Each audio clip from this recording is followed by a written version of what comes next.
Hi friends, first welcome to all of you nursing hub में आप सभी का स्वागत है। आज के हमारे इस वीडियो में हम बात करने वाले हैं आपके माइंड में जो भी नोटसेट 5 के बारे में जो भी क्वेरी है, जो भी डाउट है, उसके लेकर आपके माइंड में जो भी प्रॉब्लम है, वो सभी दोस्तों आज की वीडियो में हम आपके सारे प्रॉब्लम सॉल्व करने वाले हैं। चलिए शुरू करते हैं। दोस्तों, सबसे पहला क्वेश्चन, तो आप प्रिपरेशन कर रहे हो तो आपके माइंड में ये होता है कि कौन सी बुक हम पढ़े, कौन सी बुक नोटसेट के लिए बेस्ट है। वो आपका सबसे पहला क्वेश्चन यही होता है। काफ़ी सारे प्रेशर है, वो इस बार पहली बार नोटसेट दे रहे हैं, और जिन्होंने एक बार दिया है, 2 बार दिया है, उनके माइंड में भी एक क्वेश्चन होता है। दोस्तों, इस पर सबसे पहले हम बात करते हैं कि which book is a good for notset. कौन सी बुक है वो नॉर्सेट के लिए अच्छी है। दोस्तों, इसके बारे में बात करते हैं। सबसे पहले तो मैं आपको यहाँ पर एक बुक सजेस्ट करूँगा कि पीयर यादव की बुक है। दोस्तों, बहुत अच्छी बुक है। मैं आपको यहाँ पर मैंने पर्सनली यूज़ की हुई बुक है, उसके बारे में दोस्तों बताता हूँ। पीयर यादव की बुक है दोस्तों, सबसे पहले आप इसको प्रीफर कीजिए। बहुत अच्छी बुक है, 2 वॉल्यूम में आती है, वॉल्यूम 1 और वॉल्यूम 2। दोस्तों, ये कोई स्पॉन्सर वीडियो नहीं है दोस्तों, मैंने पर्सनल एक्सपीरियंस के आधार पर मैं आपको बता रहा हूँ। दूसरी दोस्तों बहुत अच्छी बुक है, टारगेट हाई। दोस्तों, काफ़ी सारे स्टूडेंट ने इन दोनों बुक के बारे में जानते होंगे। सबसे पहले दोस्तों, आप प्रिपरेशन स्टार्ट कर रहे हो तो सबसे पहले दोस्तों आप पीयर यादव और टारगेट हाई में से प्रिपरेशन स्टार्ट कीजिए। ये दोनों दोस्तों बेसिक लेवल की बुक है। यहाँ पर आपको पता चलेगा कि दोस्तों कैसे क्वेश्चन आते हैं, कौन कौन सी थियरी इंपॉर्टेंट है जो आपको पढ़नी चाहिए, वो सभी दोस्तों आपको इस बुक में से मिल जाएगा। दोस्तों, अभी हम बात करें, आपके माइंड में एक क्वेश्चन होगा कि ये दोनों बुक तो हमने पढ़ रखी है, इसके बाद हम क्या पढ़ें। तो इसके बारे में हम बात करते हैं। इस both book are sufficient for notset. ये दोनों बुक है और नोटसेट के लिए दोस्तों, हाँ, नोटसेट के लिए इनफ है दोस्तों। इसके बाद हमें कोई भी मटेरियल पढ़ने की ज़रूरत नहीं है। दोस्तों, आजकल दोस्तों नोटसेट का एग्ज़ाम है, वो काफ़ी दोस्तों यहाँ पर काफ़ी हार्ड होता रहा है स्टूडेंट के लिए।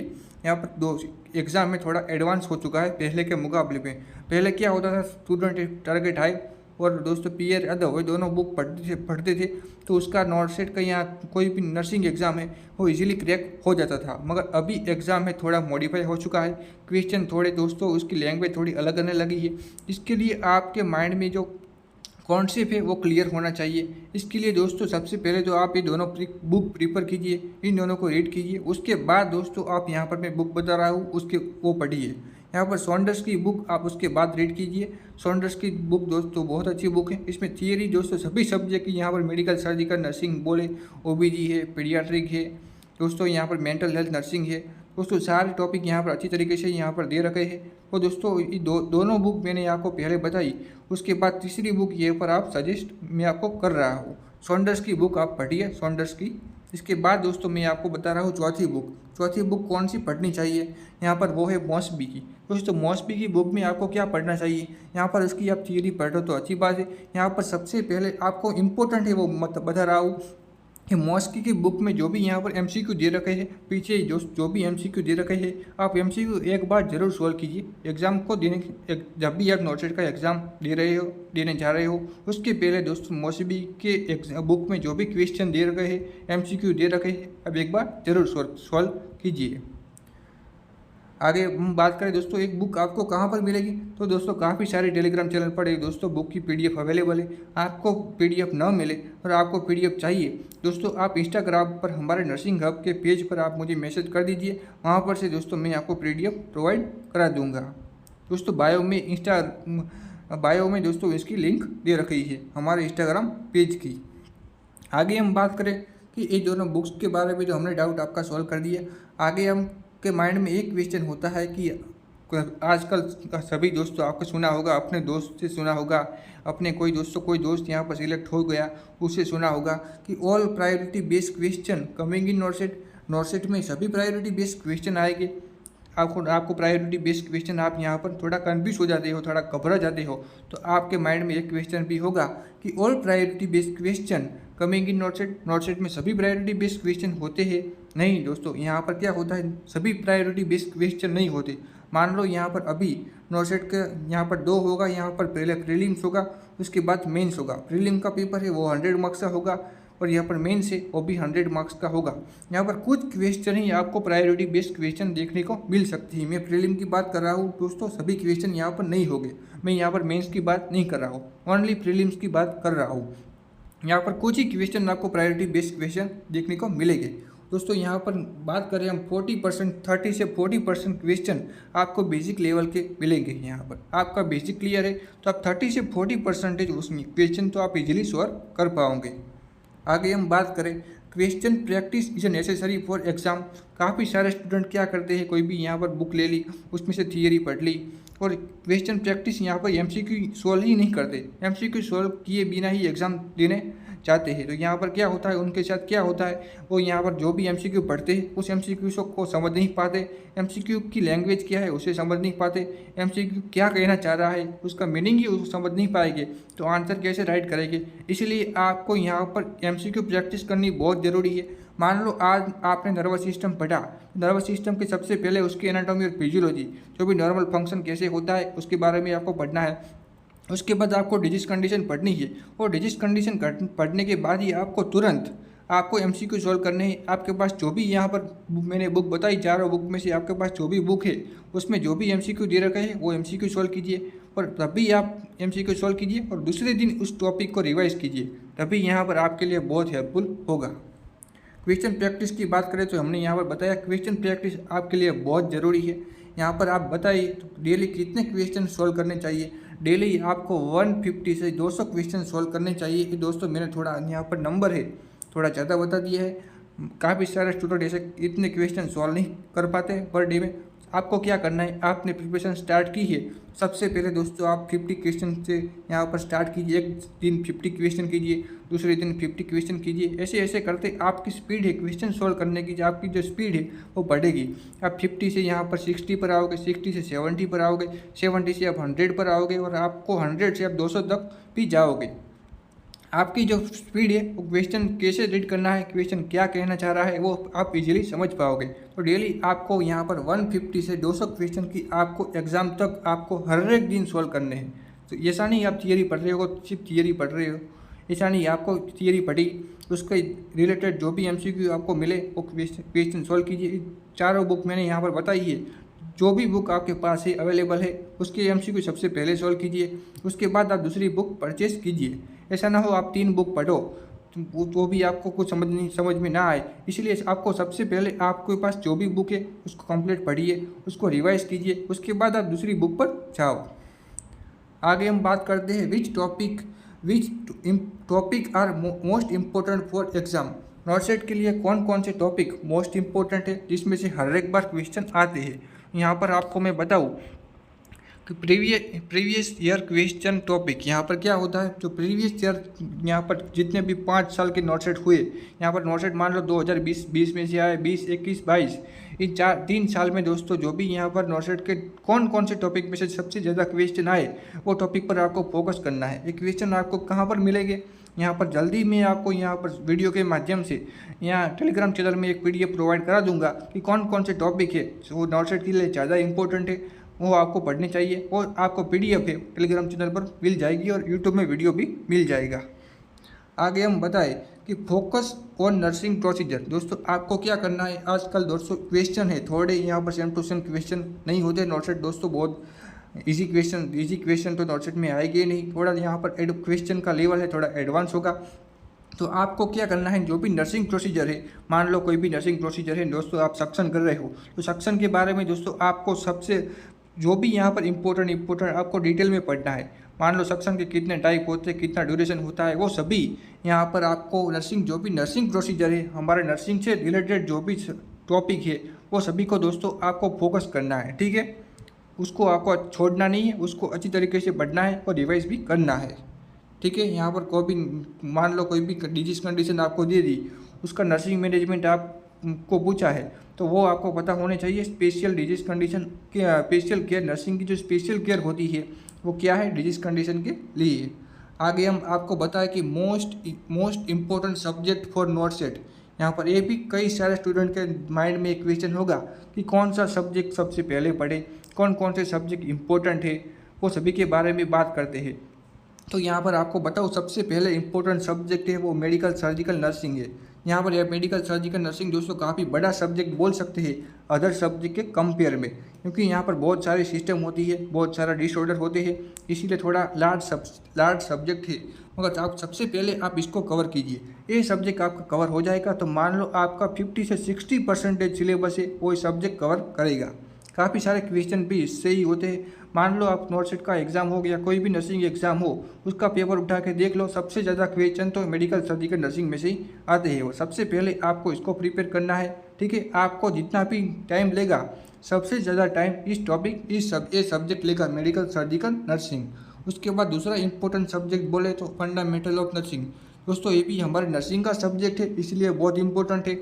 इस टॉपिक में इसमें क्या करना है, इसमें आपको जो भी प्रोसीजर हमने बताई कि यहाँ पर कोई भी नर्सिंग प्रोसीजर हो गई वो पढ़ना है। उसके बाद आपको यहाँ पर क्वेश्चन प्रैक्टिस करनी है। यहाँ पर फंडामेंटल ऑफ नर्सिंग में आपसे प्रायोरिटी पूछ सकता है कि ये डिजीज कंडीशन आपको दे दी और इसमें नर्सिंग केयर क्या होगी, नर्सिंग की प्रायोरिटी क्या होगी, नर्स है इसको मैनेज कैसे करेगी, नर्सिंग मैनेजमेंट क्या होगा, वो सभी दोस्तों आपको इसमें से पूछ सकता है, ठीक है। क्वेश्चन है जो मेडिकल सर्जिकल नर्सिंग और फंडामेंटल में से कंबाइन बन सकता है। तीसरा इंपॉर्टेंट सब्जेक्ट बोले यहाँ पर पीडियाट्रिक और ओबीजी, ठीक है। ये दोनों इंपॉर्टेंट सब्जेक्ट है दोस्तों। पीडियाट्रिक में से भी क्वेश्चन आते हैं और ओबीजी में से भी क्वेश्चन आते हैं। मैं यहाँ पर बता रहा हूँ, वो आपको लाइन टू लाइन बता रहा हूँ। उसके बाद दोस्तों साइकेट्रिक। तो साइकेट्रिक दोस्तों कैसा सब्जेक्ट है, साइकेट्रिक में दोस्तों सेम टू सेम क्वेश्चन कभी देखने को नहीं मिलते। यहाँ पर आपका कॉन्सेप्ट क्लियर होगा तो वहाँ पर आपको क्वेश्चन आसानी से सॉल्व कर पाओगे। यहाँ पर आपका कॉन्सेप्ट है वो क्लियर होना चाहिए। यहाँ पर क्वेश्चन की लैंग्वेज है थोड़ी टफ हो सकती है। यहाँ पर आगे बात करें, यहाँ पर सबसे पहले ये है आपको यहाँ पर 6 सब्जेक्ट यहाँ पर कवर हो जाए। इसके बाद इस सब्जेक्ट पर आप फोकस कर सकते हो, जैसे कि नर्सिंग रिसर्च है, नर्सिंग एजुकेशन है। इसके बाद आपको सबसे पहले 6 सब्जेक्ट ऊपर वाले इसको कवर करना है। इसके बाद आपके पास टाइम मिले तो इस सब्जेक्ट को कवर करना है। आगे बात करें दोस्तों रिवीजन। क्या आपको सब्जेक्ट को एक बार पढ़ लिया तो इतना इनफ है, सब्जेक्ट को दूसरी बार पढ़ना चाहिए या नहीं पढ़ना चाहिए, ये भी दोस्तों आपके माइंड में क्वेश्चन होगा। दोस्तों रिवीजन है आपको करना चाहिए या नहीं करना चाहिए। दोस्तों रिवीजन है आपको ज़रूर करना चाहिए। जब भी आप एक टॉपिक पढ़ो उसको रिवीजन दोस्तों दूसरे दिन सबसे पहले उसका रिवीजन कीजिए, उसके बाद दूसरा टॉपिक न्यू टॉपिक स्टार्ट कीजिए। दोस्तों रिवीजन के लिए आपको क्या करना है, अपने सेल्फ नोट बनाने हैं या आपने दूसरी कोचिंग आपने 6 महीने पहले कर रखी है, 1 साल पहले कर रखी है, जो भी आपने उस टाइम नोट्स बनाए थे तो वो नोट्स दोस्तों आपके निकालिए और नोट्स को एक बार रिवाइज कीजिए। न्यू दोस्तों आप जो भी मान लो आपने डायबिटीज़ मलाइटिस पढ़ा तो आप न्यू बुक से दोस्तों पढ़ोगे तो आपका टाइम थोड़ा ज़्यादा जाएगा। इसके अलावा आप क्या पढ़ोगे, आपने जो पुराने नोट्स बनाए हुए हैं तो वो नोट्स को एक बार देखोगे तो आप कम टाइम में वो टॉपिक कवर कर पाओगे। यहाँ पर क्या करना है, revise completed subject in short duration है। आपको मान लो यहाँ पर कोई भी यहाँ पर आपने टॉपिक पढ़ा है, यहाँ पर कोई भी चैप्टर पढ़ा, मान लो आपने जीआई सिस्टम पढ़ी तो उसका दोस्तों रिवीजन आपको यहाँ पर 1 से 2 बार ज़रूर करना चाहिए। सबसे पहली बार आप रिवीजन करोगे तो यहाँ पर आपका थोड़ा टाइम जाएगा, मगर आप दूसरी बार रिवीजन करोगे तो आप सुपरफिशियल कौन सी इंपॉर्टेंट टॉपिक है, यहाँ पर कौन सी डिजीज कंडीशन के साइंस सिम्टम क्या है, उसका मैनेजमेंट क्या है, आप आसानी से आपका स्पीडली वो हो जाएगा। रिवीजन दोस्तों आपके सिलेक्शन के लिए बहुत जिम्मेदार है, बहुत इंपॉर्टेंट इसे बोल सकते हैं। आगे बात करें दोस्तों, आपके माइंड में ये भी क्वेश्चन होगा कि हमारे पास नर्सिंग का इतने 6 सब्जेक्ट बोले, 6 यहाँ पर बहुत सारे सब्जेक्ट है, नर्सिंग ही हमारी ख़त्म नहीं होती तो दूसरे यहाँ पर इम्पोर्टेंट सब्जेक्ट यहाँ पर है, रीजनिंग हो गया, जीके हो गया, उसे हमें पढ़ना चाहिए या नहीं पढ़ना चाहिए। दोस्तों ये भी सब्जेक्ट दोस्तों इम्पोर्टेंट है। इसमें से भी दोस्तों 20 मार्क्स के क्वेश्चन आते हैं, ठीक है, 20 क्वेश्चन इसमें से भी आते हैं। तो जब भी आप नर्सिंग पढ़ते पढ़ते बोर हो जाओ, आपको ऐसा लगे कि मुझे सब्जेक्ट चेंज करना चाहिए, तभी दोस्तों आप रीजनिंग पढ़ सकते हो, जीके भी पढ़ सकते हो। ये दोनों सब्जेक्ट है दोस्तों, आपको बहुत ज़्यादा टाइम नहीं लगे। मान लो आपके 30 दिन की आप नोट सेट की प्रिपरेशन कर रहे हो, आपके पास 30 दिन है यहाँ पर, तो सबसे पहले दोस्तों आप 25 से 26 दिन तो वो सब्जेक्ट नर्सिंग के सब्जेक्ट को आप दे दो। बाकी के 3-4 दिन बचे, इसमें दोस्तों ये टॉपिक पढ़ सकते हो। रीजनिंग दोस्तों कोई यहाँ पर एडवांस लेवल की नहीं आती, कुछ इंपॉर्टेंट टॉपिक है उसमें से ही दोस्तों हर बार क्वेश्चन आते हैं। जीके में दोस्तों आपको क्या पढ़ना चाहिए, जो भी अभी करंट चल रहा है, कोई भी न्यूज़पेपर आप पढ़ सकते हो, कोई टीवी में न्यूज़ आप देख सकते हो, या फिर दोस्तों आपको जब भी आपका एग्ज़ाम होगा, एग्ज़ाम के नज़दीक दोस्तों आपको रीजनिंग और दोस्तों जीके के दोस्तों वीडियो कुछ इंपॉर्टेंट टॉपिक है उसके ऊपर दोस्तों हम वीडियो बनाकर आपको देंगे, तो वो वीडियो भी आप देख सकते हो, उसमें से दोस्तों क्वेश्चन आ सकता है। ठीक है, ये दोस्तों आपको यहाँ क्या करना है, इज बरोबर यस इज ए बरोबर ब्रह्मास्त्र फॉर यू, ये आपके लिए दोस्तों ब्रह्मास्त्र बन सकता है। कैसे बन सकता है मैं आपको समझाता हूँ दोस्तों। हर एक नोट सेट देने वाला बच्चा यहाँ पर नर्सिंग तो कंप्लीट करके जाता है, नर्सिंग को पढ़कर जाता है, बहुत अच्छी तरीके से पढ़कर जाता है। तो दोस्तों ये सब्जेक्ट वो छोड़ देता है। कई दोस्तों मान लो 30 से 40% बच्चे ही दोस्तों इस टॉपिक इस दोनों सब्जेक्ट पर फोकस करते हैं, बाकी सारे दोस्तों स्टूडेंट इस सब्जेक्ट को करते ही नहीं है, या फिर जो भी क्वेश्चन आए उसको छोड़ देते हैं। दोस्तों ये आपको क्या करना है, इस दोनों सब्जेक्ट आपके लिए ब्रह्मास्त्र बन सकते हैं। कैसे बन सकते हैं, यहाँ पर आपको पता ही होगा कि नॉर्सेट है और सेंट्रल लेवल का एग्ज़ाम होता है, पूरी इंडिया से दोस्तों बच्चे इस एग्ज़ाम को देते हैं। तो काफ़ी सारे बच्चे दोस्तों यहाँ पर पॉइंट मार्क्स से यहाँ पर रह जाते हैं, बहुत सारा कॉम्पिटिशन होता है। तो दोस्तों आप ये दोनों टॉपिक मान लो आपने नर्सिंग तो सभी बच्चे पढ़ते ही है, नर्सिंग के क्वेश्चन तो सभी बच्चे अच्छी तरीके से अटेंड करते हैं, सही सभी बच्चों के होते हैं, मगर ये टॉपिक दोस्तों सभी बच्चे यहाँ पर सही नहीं करते। ठीक है, काफ़ी सारे बच्चे इसे छोड़ देते हैं, अटेंड भी नहीं करते। ठीक है, इसीलिए दोस्तों आप ये दोनों टॉपिक पढ़ोगे तो आपके सिलेक्शन होने के चांसेस दूसरे बच्चों के मुकाबले में यहाँ पर दोस्तों हम बोले 2% बढ़ जाते हैं। ठीक है, आपका यहाँ पर एक सब्जेक्ट आपकी रैंक बढ़ा सकते हैं, आपको सिलेक्शन के नज़दीक ले जा सकते हैं। दोस्तों ये दोनों सब्जेक्ट इम्पोर्टेंट है। अब हम दोस्तों बात करें, आपके माइंड में सबसे बड़ा क्वेश्चन यही होगा कि इस बार नॉर्सेट ने एम्स ने चेंज किया है एग्ज़ाम का पैटर्न। यहाँ पर 2 एग्ज़ाम हो गए, प्रीलिम एग्ज़ाम होगा और मेन एग्ज़ाम होगा। ये दोनों के में दोस्तों क्या क्या पढ़े, कैसा एग्ज़ाम का पैटर्न होगा, वो सभी दोस्तों हम यहाँ पर आपको बताते हैं। दोस्तों प्रीलिम एग्ज़ाम है और दोस्तों हम बोले तो इजी टू मॉडरेट होगा। यहाँ पर क्वेश्चन है वो आपको इजी से मॉडरेट हो सकते हैं। ठीक है, मैं ऐसा नहीं बोल रहा हूँ कि इजी क्वेश्चन आएगा या हार्ड क्वेश्चन आएगा, मैं यहाँ पर किससे कंपेयर कर रहा हूँ, इसको यहाँ पर मेंस से कंपेयर कर रहा हूँ। यहाँ पर इसको मेंस के मुकाबले में प्रीलिम में क्वेश्चन आपको इजी देखने को मिलेंगे।